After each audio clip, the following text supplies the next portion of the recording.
Now, in today's lecture we shall start discussion on interpolation and approximation. Let us just define what we mean by interpolation, what we mean by approximation. Now, let us consider the case when we are given a data. So, the data could be a table of values. Now, the various types of data can exist. So, for example, I may have simply, if I take x as a variable and the f x as the dependent variable, I may have set of values given to me at a point x naught. I have been given a value of x naught, x 1 I have been given a value f at x 1 and so on. I have given these n plus 1 values. So, this is the values are given by x I f I, which I am denoting x I f at x I, this, and these are n plus 1 points at which the data is given to us. So, I is going from 0 1 2 to n. Now, the problem is to construct a polynomial which fits this data. So, that shall be called an interpolating polynomial.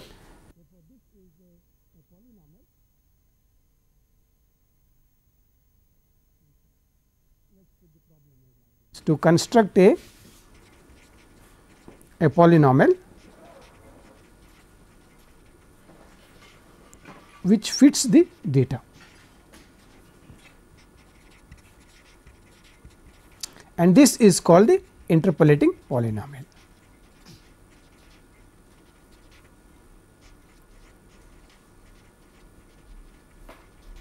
That means, if the polynomial is say p x, then what we are saying is that p at x I will be equal to f at x I.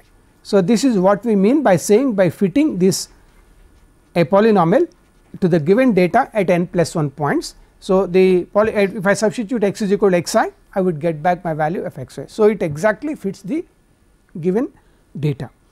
Now, the use of the interpolating polynomial are many. One is I can estimate or predict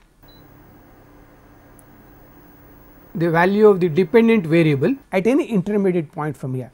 Let us say an experiment has been conducted in an intervals of say 15 seconds and you have done it experiment over a few hours.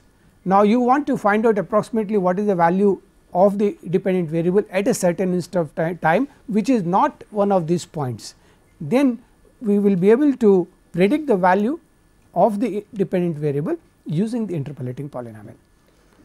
Secondly,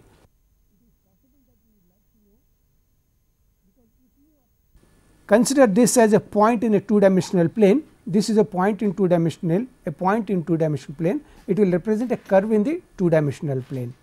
You may like to have the slope of the curve at any point. That means, you want to like to know dy by dx or df by dx at a point. Now, if I have the interpolating polynomial which is a function of x, I can just differentiate this by with respect to x and then use that for finding the value of the slope at any point, at any intermediate point or at these points also. Alternatively, you may like to integrate the function f x over this entire range. I can use this interpolating polynomial and again find the value of the integral from there. So, the purpose of the interpolating polynomial are many and its application is in many areas. The second problem is approximation.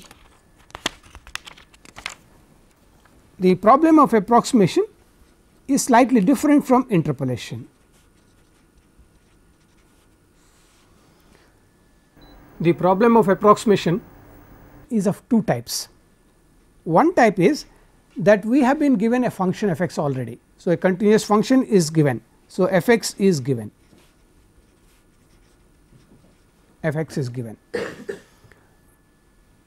and it has got certain properties, but the f x could be very complicated to actually find out what are the properties of this function, or like what is the maximum, what is its minimum, I mean how it is behaving. All these properties is unknown when its f x is complicated. What we would like to do is we would like to approximate f x in terms of known polynomials. The more known polynomials are mostly orthogonal polynomials. The orthogonal polynomials which we know are the Legendre polynomials, Chebyshev polynomials and there are other polynomials over the interval given in interval, we know the orthogonal corresponding polynomial. I would like to, when once f x is defined in a particular interval, I would suitably choose the orthogonal polynomials and then approximate f x in terms of those orthogonal polynomials, a finite series of them. So, therefore, the problem of approximation is that means to approximate f x in terms of known orthogonal polynomials.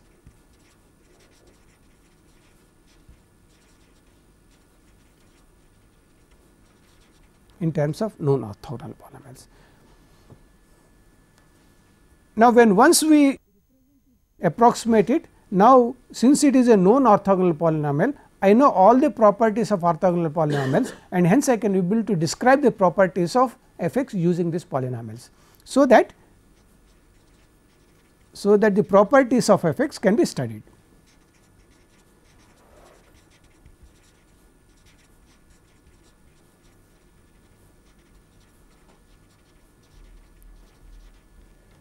Now, we will come back to this problem and take the suitable interval and then construct this approximation problem. The second type of problem is that we are given a data, instead of a continuous function we are given a data. So, a data is given.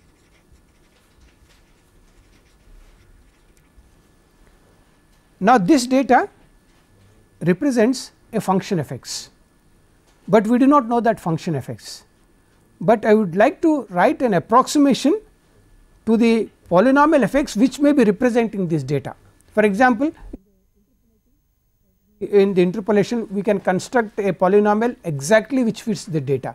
Now, I want to construct an approximation here which is an approximation to the f x which will be representing the data. That means, the approximation here is not fitting the data, it is only approximating the function which represents the data. So, this is an approximation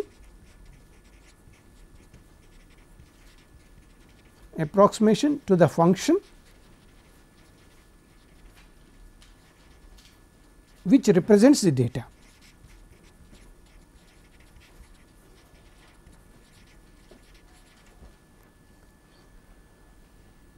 We are going to consider both of them through some simple examples also. We shall take it up and see how the approximation is useful for us and how interpolation is also useful for us. So, let us first start with interpolation.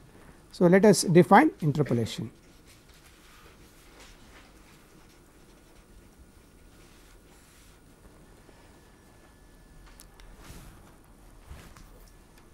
Now, here the Taylor series which you already know can be looked after as an interpolation polynomial. So, for example, let us describe how it is an interpolating polynomial.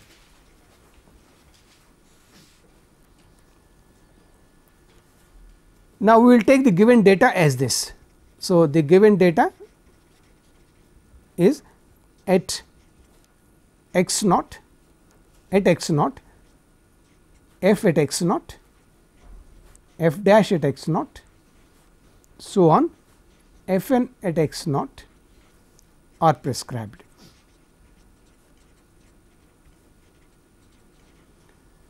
So, we are taking the ordinate f x naught and its first n derivatives, they are all prescribed for us. So, we have a data f n plus 1 values prescribed, this is n derivatives plus 1. So, there are n plus 1 values,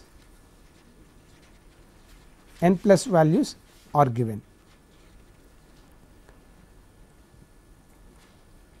Then I can write down the Taylor series which is a polynomial of degree n at x as f at x naught plus x minus x naught f dash of x naught plus so on x minus x naught to the power of n by factorial n, nth derivative at x naught,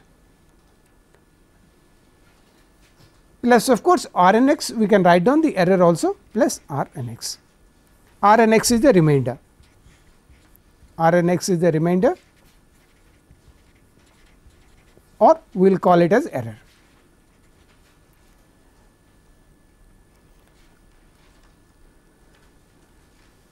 And the value of r and x, error is given by x minus x naught to the power of n plus 1 by n plus 1 factorial f n plus 1 plus some intermediate point xi where x naught xi less than x.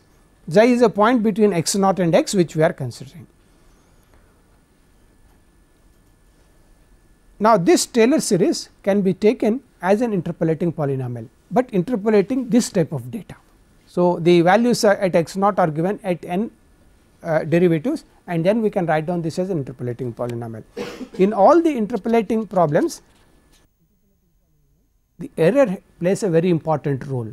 The error will govern what is the step size that you can use in a particular data, or what is the step size you can use for a particular problem for solving it, or what is the error bound, what is the largest error which you are committing in a particular interpolation problem. You may be like given a data of say 1000 points, you may like to use only a set of few points to construct a polynomial. Now, what will be the error in that particular approximation or interpolation will be known through this error term, that is we have got here, or the remainder term. Therefore, we can always bound this. So, I can find the bound of the error as, so I can write the magnitude of r and x, that will give me the bound of this, that will be 1 upon n plus 1 factorial x minus x naught magnitude n plus 1 magnitude of f n plus 1 of xi.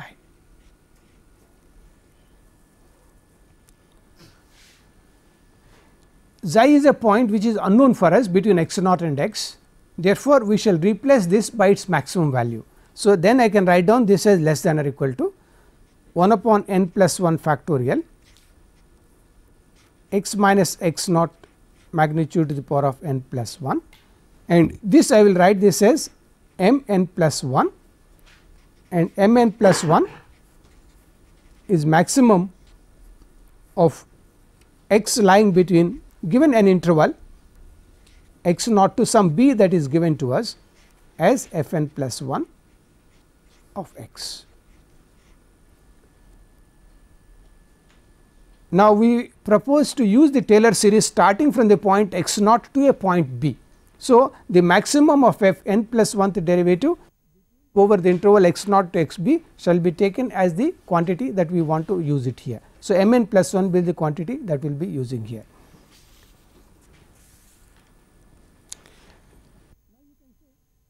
How we can use the knowledge of this error bound to say something about this Taylor series. Now, let us say that an estimate of m n plus 1 is available to us. Assume an estimate of n plus 1 is available.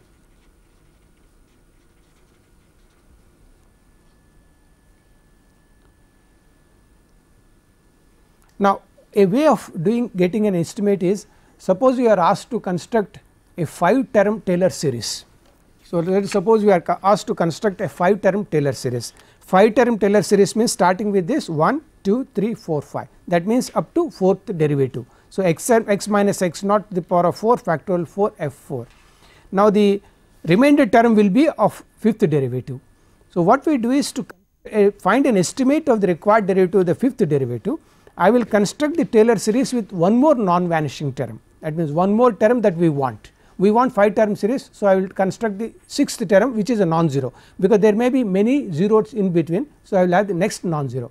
When once I construct the next non-zero term, I will now differentiate this required number of times and take that as an estimate, because you want a certain number of terms. So, we construct the next higher order polynomial, differentiate it the required number of times, and that can be taken as an estimate, because we want only a rough estimate of this. So, we will assume that an estimate of m n plus 1, this n plus 1 derivative is available. Let us say you want that the error should be less than some tolerance epsilon. So, this is our tolerance given to us. Error tolerance is given, some 10 to the power minus 4, 10 to the power minus 5 is given to us. Now, interestingly, this will then give us, let us write it here, this will be 1 upon n plus 1 factorial x minus x naught to the power of n plus 1 m n plus 1 is less than epsilon.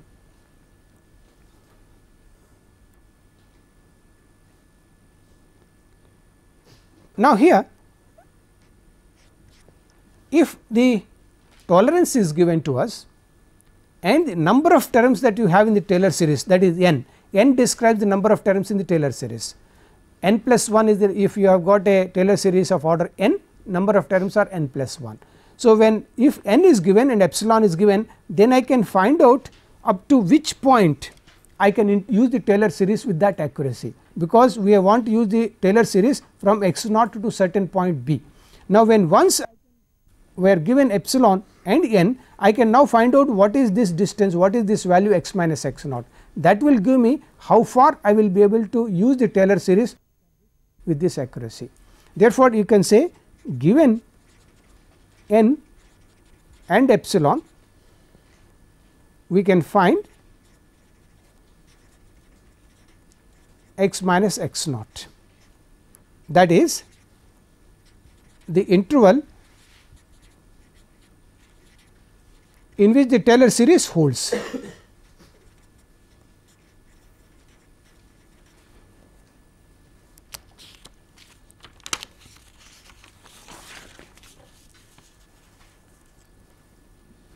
In which the Taylor series holds. If you can represent this x minus x naught is equal to h, the distance h, then it is actually giving what is the maximum distance you can go from x naught, so that the Taylor series is valid with this tolerance of this. Or alternatively, we can say that if you are given the interval and tolerance, then this will tell me what will be the value of n. So, that means how many terms in the Taylor series you should take if you want an accuracy of say 10 to the power minus 6. So, I can say that this many terms, 10 terms, 11 terms, 12 terms should be taken in order that we have this particular tolerance. So, we can say given epsilon and h. So, this is the h which we are talking of, given epsilon and h, we can find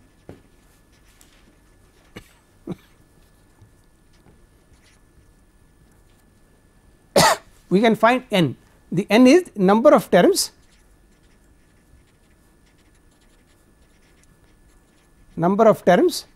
required in the Taylor series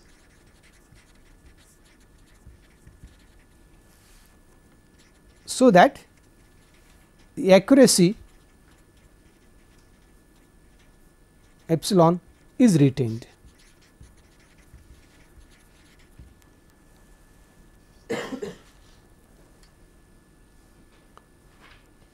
Now, we are finding n, when once I find n, I will say that number of terms will be equal to n plus 1. The number of terms will be, because f at x naught is the 0th term. So, it will be total number of terms will be n plus 1 terms that will be required in the Taylor series. So, a number of observations or number of conclusions can be made when once we have the remainder of this particular Taylor series. Now, let us illustrate these 2 points with an example. Let us take an example on this. So, let us say obtain polynomial approximation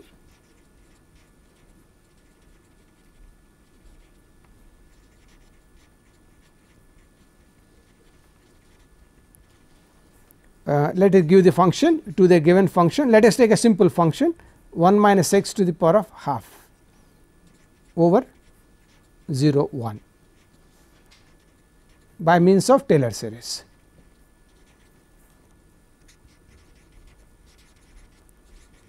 By means of Taylor expansion, let us take the point x is equal to 0, about x is equal to 0. Find the number of terms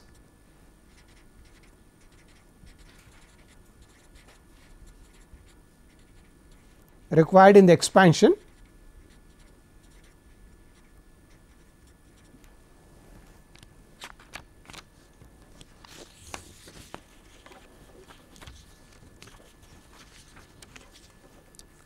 find the number of terms required in the expansion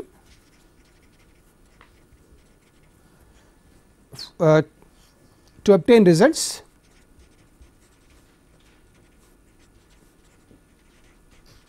correct to 5 into 10 to the power of minus 3.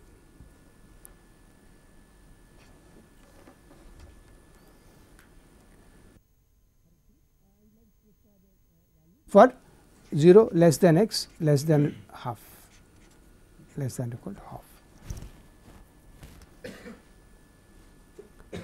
I am taking a particular problem, I am giving the interval and then say giving the accuracy also, and then asking what are the number of terms in the Taylor series that will be required in order to achieve this accuracy.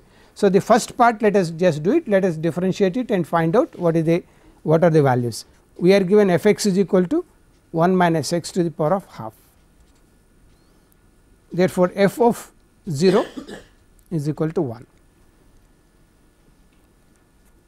Let us differentiate it, f prime of x is half 1 minus x to the power of half. I have taken the minus sign already outside, minus sign I have taken it. So, if I set f prime at x is equal to 0, I will get minus half.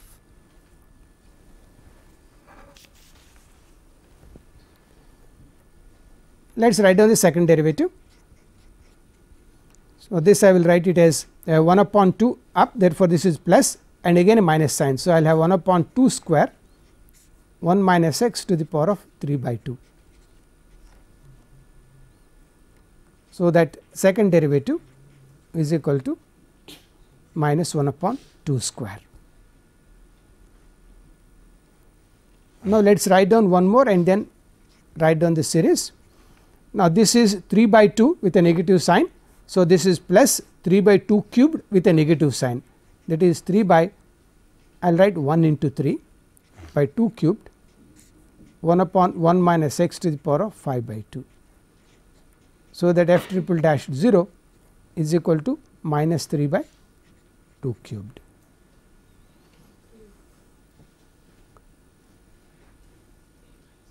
Therefore, our series is f x is 1 minus x naught, x naught is 0. So, 1 minus x into, I will put it, let us put it here 1 plus x into minus half, x minus x naught whole square by factorial 2, second derivative 1 upon 2 square, x cubed by factorial 3 minus 3 by 2 cubed plus so on. So, that I can write this as 1 minus x upon 2 x squared by 8 minus x cubed by 3 cancels, I will have 16 plus so on.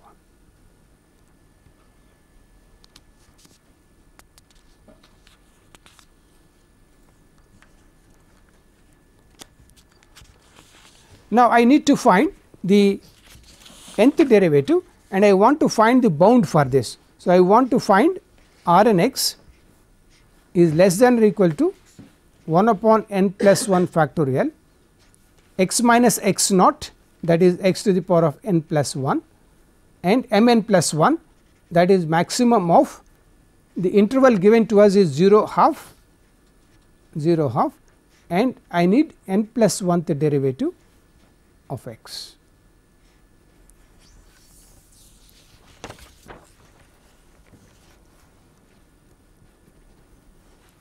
Now, let us write down what is our nth derivative. Now, we have the expression, I have written this in a particular fashion. You can see this is the next derivative is going to be given me minus 5 by 2. So, I absorb this minus sign, always minus sign comes 1 3 then 5.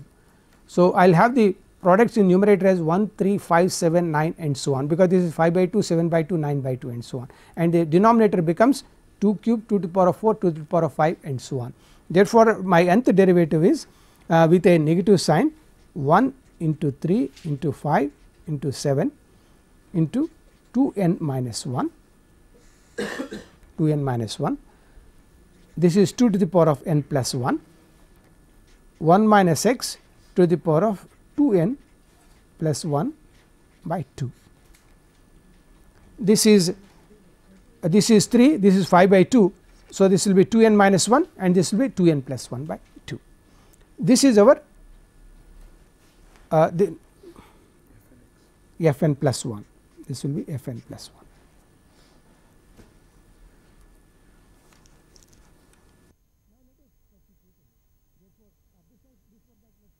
Let us find the maximum of this. I want the maximum of this in this interval. So, maximum in the interval 0 to half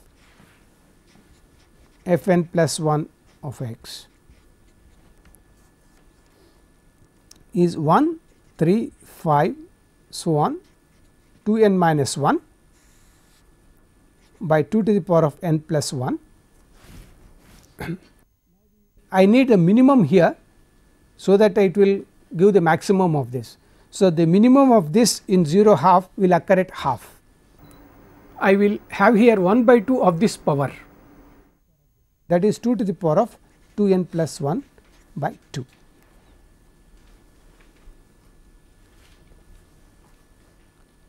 Now, let us put it here. Therefore, I will have r n x is less than or equal to 1 upon n plus 1 factorial. The maximum of x to the power of n plus 1 in this interval is at half. So, 2 to the power of n plus 1, that comes from here, and let us do one more simplification. I will insert here 2 into 4 into 6 into 2 n, all the even terms I will supply, so that this numerator will become 2 n factorial. So, I can make this as 2 n factorial in the numerator. Now, I multiplied by in the denominator 2 into 4, I multiplied 2 into 4 into so on 2 n.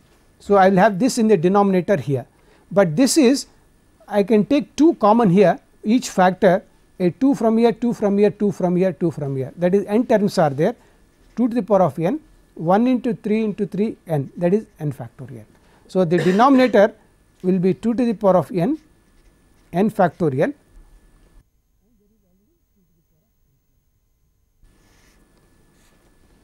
and this 2 to the power of 2 n plus 1 by half.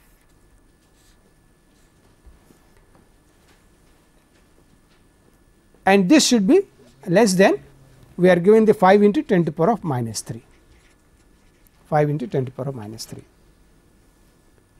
Now, it is a matter of simple cancellation and using the calculator, because these are all factorials involved, using the calculator by setting an integer value n, and we can find out when this particular value is less than 5 into 10 to the power minus 3. In this case, the example comes out to be n is equal to 11 comes, n is equal to 11 is the value that is required, and therefore, number of terms is 12, is n plus 1, that is equal to 12 terms. This is how the Taylor series can be used. However, the Taylor series is not the one that is commonly encountered. The most commonly encountered problem, we shall call it again as interpolation, is the data given to us, a table of values.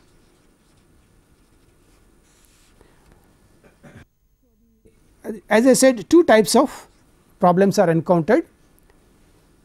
We are given x f x, x naught f at x naught, x 1 f at x 1, so on x n f at x n.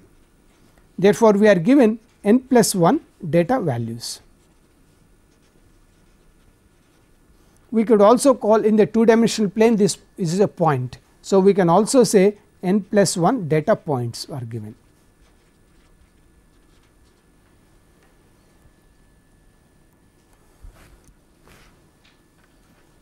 Now, first of all, we know that in the 2 dimensional plane, if 2 points are given, I can always pass a straight line through these 2 points. So, this is a straight line. That means, given 2 points, I can always construct a linear polynomial to go through those 2 points. Therefore, we have through 2 points,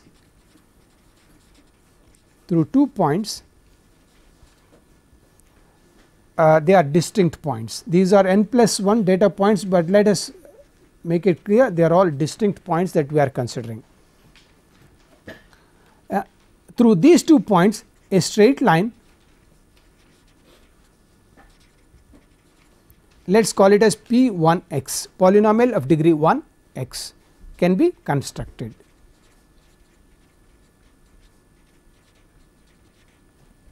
Through 2 points, a straight line, a P1x can be constructed. Suppose now we have 3 points.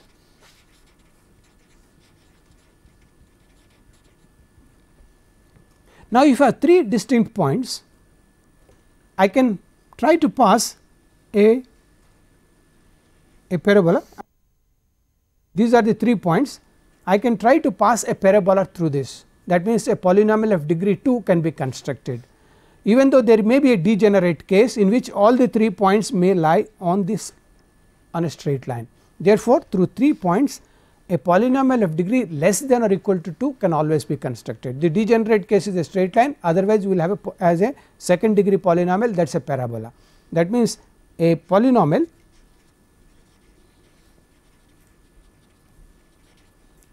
of degree less than or equal to 2 can be constructed.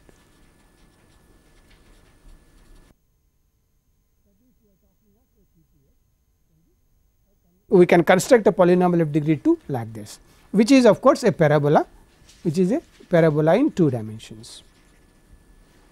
As I said, the degenerate case would be that all the points are lying on the straight line. Therefore, I can have a polynomial of degree 1 which is passing through all the 3 points. Therefore, in general I now have n plus 1 points. Therefore, through n plus 1 points,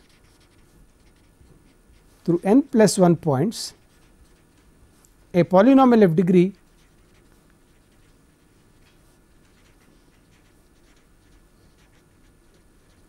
less than or equal to n can be constructed.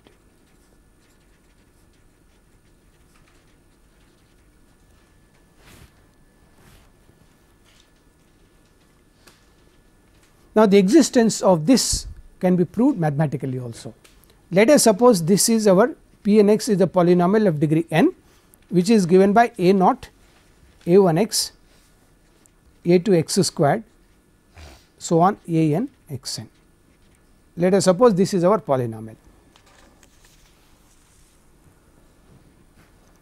This polynomial is fitting the data n plus 1 data. So, it fits the n plus 1 data x I f x I is equal to 0 1 n. That means, this polynomial is exactly satisfied by this. Therefore, let us substitute the values x 0, x 1, x 2, x n here. So, we will have here f of P n at x I x naught, that is f x naught, is a naught, a 1 at x naught, a 2 x naught square, a n x naught to the power of n. Similarly, x 1 also satisfies. Therefore, we will have a naught, a 1 x 1, a 2 x 1 squared, a n x 1 n, and so on. We will have f of x n, a naught, a 1 x n, a 2 x n square plus a n x n to the power of n. Now, you can see that this is a system of n plus 1 equations in n plus 1 variables a naught, a 1, a 2, a n. We have to determine a naught, a 1, a 2. If the unique solution for a naught, a 1, a 2, a n exists, then this polynomial exists uniquely. Therefore, I need to determine this a naught, a 1, a 2, a n, and for that we need to have n plus 1 equations. These are n plus 1 equations in n plus 1 unknowns. In n plus 1 unknowns, a naught, a 1, a n.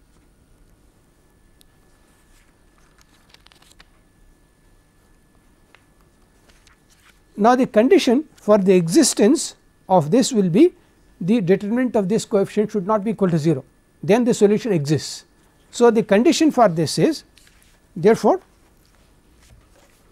we will have the existence condition or condition for existence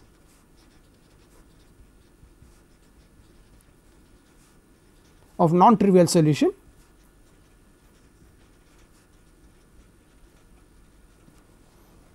is the determinant of 1. I am just writing the coefficients of this system, that is 1 x naught square x naught n, 1 x1 square x 1 n, 1 xn square xn to the power of n. So, that will be 1 x0 x1 x0 square x0 to the power of n, 1 x1 square x1 to the power of n, 1 xn squared xn to the power of n.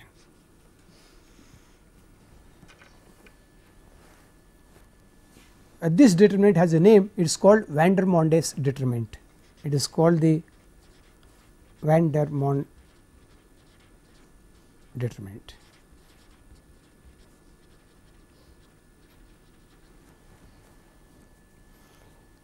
Now, we can expand this determinant by the rules of the evaluating the determinant. I can subtract the first row from the second one, and then you can take common x minus x naught, x2 minus x naught, xn minus from the rows, and I can simplify this. And this is a very trivial case. Value of the determinant is the product of all xi xj I comma j going from 0 to n, but I greater than j. I am taking x1 minus x naught, x2 minus everything common. Similarly, I will have all the factors that comes into the product is this one. We have started the problem with saying that these points are distinct points. So, the data was distinct. So, distinct xi. Since there are distinct xi, xi minus xj is never 0. Therefore, this is not equal to 0. Since this is not equal to 0, we have proved that the solution exists. Therefore, this a unique solution exists.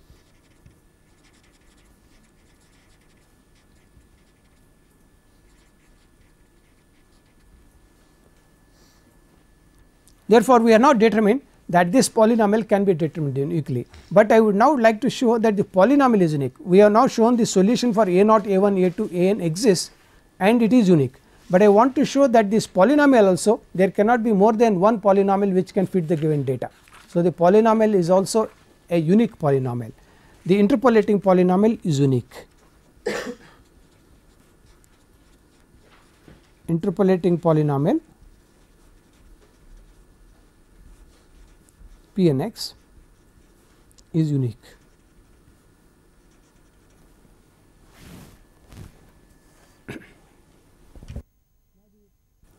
The proof of this is just 2 lines. Let us assume that there is another polynomial. Let p n some star x be another polynomial which fits this given data, be another polynomial which fits the data. That means, we are talking that p n star of x I is equal to f x I for all I. Then let us define the difference between these two polynomials as a function q x. Define q x is equal to p n x minus p n star of x. Now, p n x is a polynomial of degree less than or equal to n, p n star x is also a polynomial of degree less than or equal to n. Therefore, this is a polynomial of degree less than or equal to n. This is a polynomial of degree less than or equal to n. Now, let us see what happens for q x at these values x I. Therefore, q at x I is equal to p n at x I minus p n star at x I.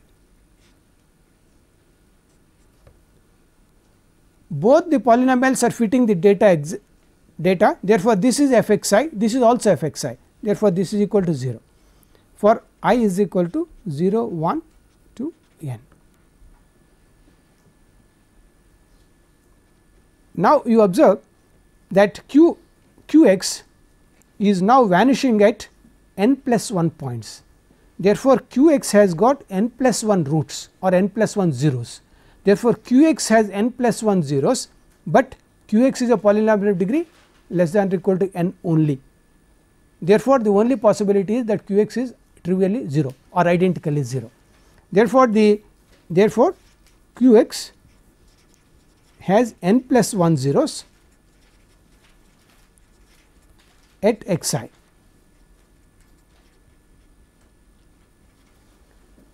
But qx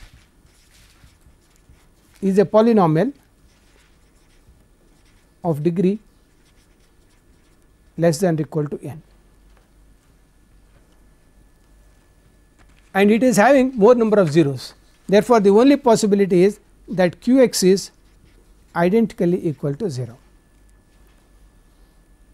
and when once qx is identically 0, we will get p n x is equal to p n star x. That means, p n x is equal to p n star of x. Therefore, the interpolating polynomial is unique.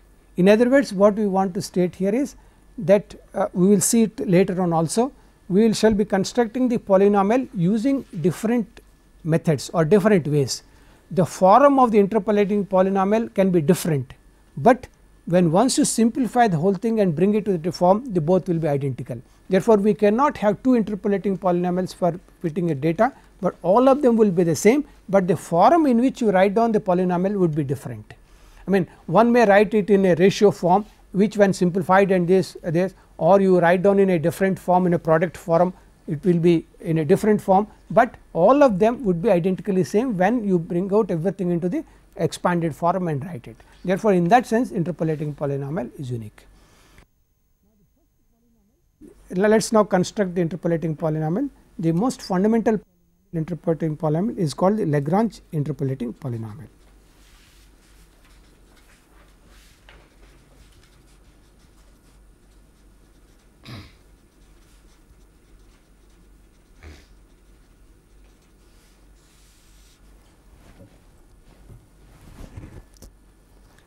Now, let us again take the data as the given data is xi, f xi, or let us use a short notation xi fi, I is equal to 0 1 3 n. This is the data given to us.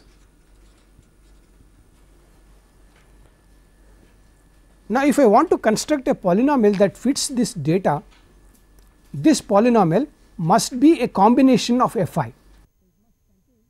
It must use all the values f0, f1, f2, fn. Therefore, it should be a linear combination of all fi. Therefore, the polynomial is a linear combination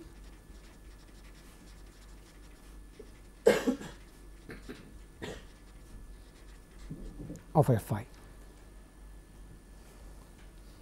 That means, it should be of the form p n x is equal to some, I will write it as L0 x, some function of x into f x naught. That is because it is a polynomial of degree n in x. Therefore, these f x, f1, f2, f3 they are all numbers, they are all constants. Therefore, L0 x into f x naught plus L1 x into f of x1 plus so on L n x is equal to f x n.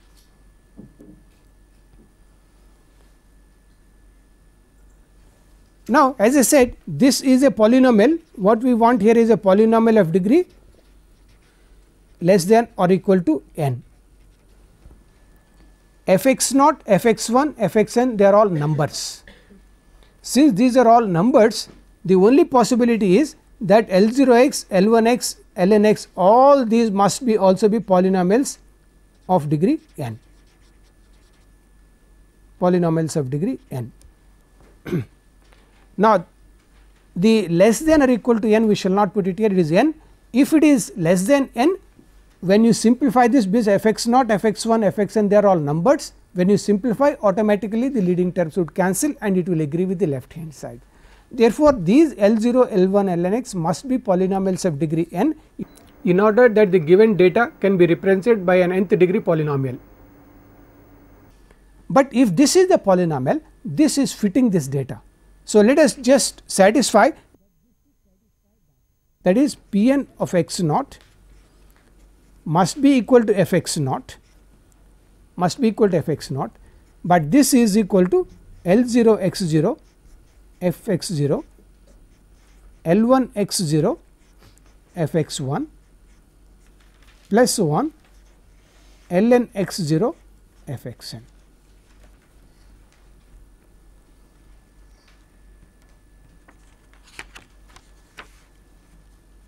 Now, this should be equal to fx0 only. Therefore, I cannot have fx1 fx2 because this is a identity. Therefore, this should be containing only this. The only possibility is that L0 x0 must be 1 and all this should vanish, only then this will be equal to this one. Therefore, this implies that L0 x0 must be 1 and all other values L1 x0 must be equal to 0, so on Ln x0 must be equal to 0. Only then this is going to be same as this particular polynomial.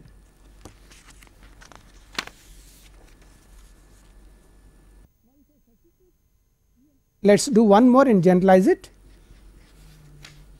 This is fx1, L0 x1 fx0, L1 x1 x1, Ln x1 fxn. Yes.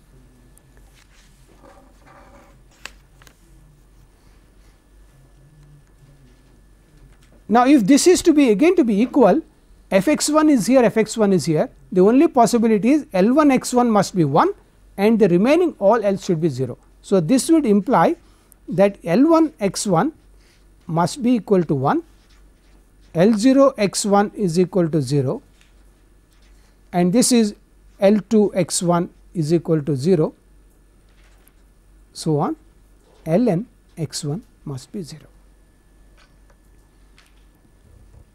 Therefore, it is possible for us to immediately generalize it by just writing xi is equal to fxi, that is L0 xi fx0 plus Li xi fxi Ln xi fxn.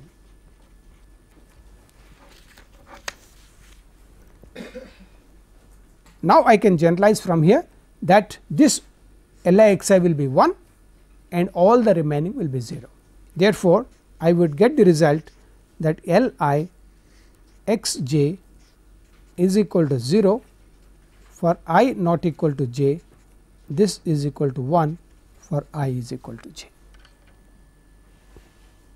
And those who are used to the notation of Kronecker delta, we can write this as simply delta ij.